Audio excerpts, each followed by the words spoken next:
Welcome back to the channel, everybody. Today, once again, we are talking about Madden 20. With the live stream that EA did last night, we learned a little bit more about the game and franchise mode for this year. I took some notes that I thought were interesting while watching the live stream, and I'll be going through those in this video. The gameplay, by the way, is from my Arizona Cardinals franchise rebuild series on my second channel. If you're not familiar with the series, it is a series where I've basically been the GM of this team. I have not played any games with them myself. I handle the team and the roster and watch a few games every year in the postseason, and I really enjoy it. So if you want to check that out, it's on my second channel. But let's talk about franchise now in Madden 20. Obviously, the big thing they've been hyping up so far, going back to last week, is this new face of the franchise QB1 portion of franchise where you take control of a quarterback in the college football playoff and try to increase their draft stock, go through the combine, and all sorts of stuff to make your way to the NFL.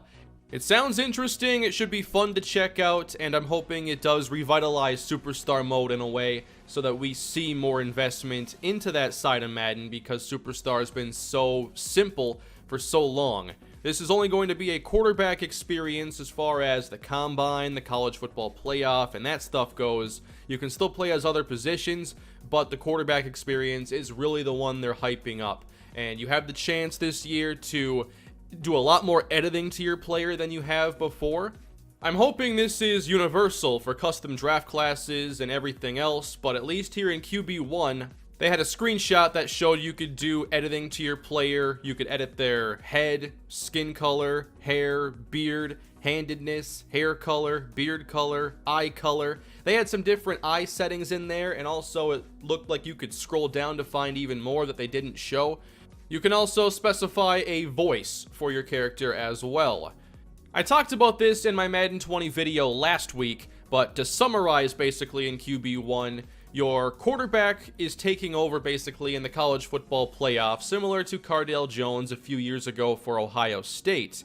And the pre-draft process is there to build up your player and give you a starting point for when you enter the league. And that includes playing through the college football playoff, either 1 or 2 games. You gotta win, of course, to advance. And then there's the combine, there's questions, it looks like, from reporters and GMs at the combine. And then you end up getting drafted. You get that whole experience based on the caliber of prospect you are.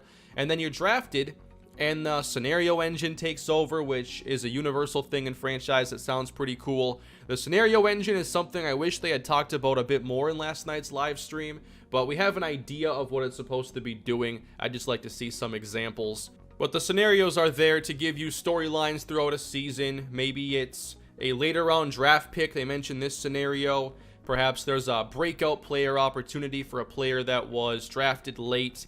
And if they have a good game, a situation may arise where if you can get them to a certain milestone into a game or reach some certain goal criteria, they can get XP boost or a development trait boost. And then there's seemingly a morale system in the game, because you can have situations too where star players aren't getting the football, they're upset, their morale can drop, and maybe they'll even demand for a trade.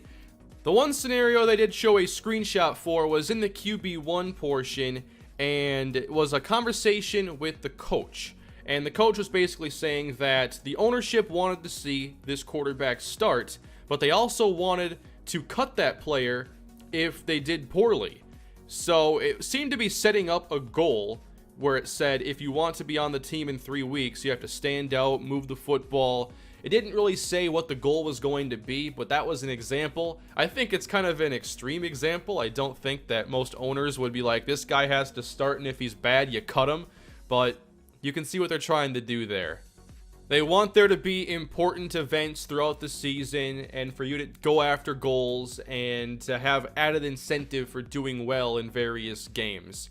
I'm a little concerned about tying it too much to just like yardage. Hopefully they give you more options for how you want to attack these goals, because usually winning is enough.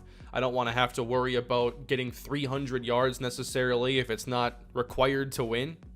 Another example they mentioned was a situation where you're going up against a star player, someone who can take over a game like JJ Watt, and they mentioned there would be different ways for you to attack that situation and say what your goal was going to be. They also mentioned that the rewards can kind of change based on the kind of year you're having. So if you're having a bad season, you're struggling, your rewards may be greater. And it kind of sounds strange, but I see what they're trying to do here. They don't want like just every bad player staying bad, every good player just getting better, because both snowball effects really aren't good. You don't want to just see, past results equal future results and that cycle continue itself. That's one of those things we'll just have to see how they put it into action. There are some ideas I thought were interesting, but there's a wrong way to do a right idea at the end of the day. But I do like the idea of being able to have these breakout scenarios, and hopefully it's for really any player that's doing well. I think of just past situations that I'd like to see be replicated in Madden, and one I'd like is the Odell Beckham rookie season, where he was hurt to begin that year, and all of a sudden when he began playing, you could tell he was pretty special. And remember, going into like the following Madden, he was already a top 5 receiver. I believe his overall was in the 90s. I hope they have a system in place here with the scenario engine to where if you're getting like 150 yards, 200 yards, that it triggers the right kind of events so you can become a star that fast if you're playing like a true star. I don't think I've seen many rookies in Madden go up to like the 90s and overall after 1 year unless they were already like an 85, 86 overall. Well, there is the one example of Perry Cummings, I guess, in my Browns rebuild last year, where he went to a 99 after 1 season. That was pretty good. But I do think they've done some good things recently with the development system, and there are some changes this year, and they're working on making this support the superstar and zone ability system, which I believe we're learning about in a live stream next week. Looking forward to diving into that one and making a similar video. But the development traits in Madden 20 are normal, star, superstar, and superstar X Factor. So it looks like star is basically quick from Madden 19, and superstar and superstar X Factor are the ones you're really going to want. However, when your player has either superstar or superstar X Factor, their dev trait is going to be hidden until sometime during their rookie season. So you'll know they're special, but you just won't know how special until you get some time with them. I would be fine if they hid all the developments until during the season. I don't think it's the best experience to know a development trait while you're drafting, because you could draft, say, wide receivers in need. You take a normal dev 74 overall, you're like, okay, I gotta try this again. Whereas you wouldn't know until you got them on the field, and that's an experience I think that would be better for Madden. But overall, I do like some of the things they've done with the development traits lately. Making them dynamic, first off, has been awesome. Cardinals rebuild spoiler a little bit here in the last episode. Linebacker Deontay Wallace got up to a star development trait, and he was somebody I drafted just mid-70s overall, maybe a quick development player, but he made the Pro Bowl twice in either 2 or 3 years, and his development trait went up, and now he's a star. And basically, being a star development player or higher unlocks your ability to get a much higher overall throughout your career. So the fact that they're just building on a system that I liked the direction it was heading in makes me feel pretty good about this part of the game. And also they mentioned that in Madden 20, players can no longer go down in development trait at the end of a season. That was an issue, although this to me seems like a band-aid more than an actual fix, because I do think there are situations where a player's development should drop. However, they can kind of get around that by making XP gains necessary to upgrade greater as a player ages. So they're essentially developing slower, it's just their trait isn't going down. But there were issues in Madden 19 where a player would be performing fine, but for whatever reason the development trait would go down. Perhaps there was a certain threshold that a statistic he wasn't reaching, or a goal that wasn't met, but it didn't feel right for that player to be regressing in development. So that doesn't look like it's going to be an issue in 20. One big change we can expect though this year is they are once again working on tweaking the overall scaling and the difference in players essentially. If you're familiar with Madden, you know that essentially 99% of players in the game are in the 55 to 99 overall range, which never really made sense that there are so many values that are essentially not used, whether it be at overall rating or individual attribute ratings. Well, that's going to be changing this year, and you're going to see instances where even starting caliber players, or at least starters, might be in the 50 overall range. And that to me is a good thing, to further separate the great players from the average to the replaceable. I think one of the big issues Madden has had for a very long time is true separation of the greatest players. And I understand what they're trying to do with the superstar abilities and the X Factor abilities, and now the rating scaling here. They really want stars to feel like stars, and I'm hoping that more than ever it can get to that point. And I hope that they use more of the individual attribute ratings at the same time. Like, players who aren't good pass blockers, let's see them have like 45 pass blocking, and let's see that be a big difference between somebody who has 99.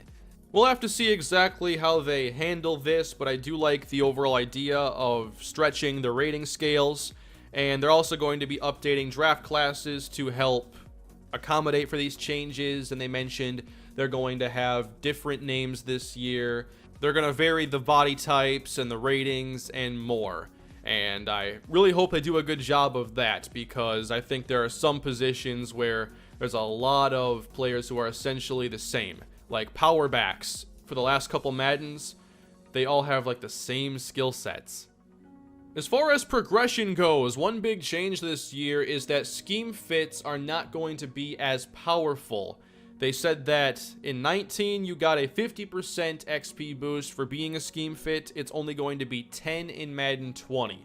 I still think there's a lot of work to do with the scheme fit system, not having just one position archetype at a position for one. That needs to be changed, and I'd like to see coaching staffs obviously a part of this. It doesn't look like that's a part of 20. They haven't said anything about that. But also for progression, they're making changes to XP gains from weekly training, actions on the field, and goal completion. One more thing with the rating scaling changes, obviously there might be a greater climb for a lot of players to getting to a higher overall. So they're going to have more attributes that get upgraded, more points anyway, from one overall to the next. And it also seems like you'll be upgrading players a bit more often, which I think that's a good idea in general, especially with the change here. They've been working on the contract part of the game too, and trade logic. They want the contracts to be a lot more realistic. We'll see exactly how that plays out. Trade logic obviously has been strange for a while. I'm really hoping that they do a better job of attaching value to draft picks, because it's just way too easy to get good picks for average players from the CPU. The last thing I have here is that now on the lineup screen, where you can edit your depth chart and see your entire starting lineup, they're now going to have different colored backgrounds for every player's player card there. And at first I thought it was to denote overall and separate players into tiers like an Ultimate Team, but no, the colors are going to be correlated to development. So now you'll have a much easier way of telling everybody's development trait on your team, and you won't have to forget and check a bunch of menus. Nice quality of life fix there. I like that a lot. That's all I have then from the live stream and from the article they put up on the website.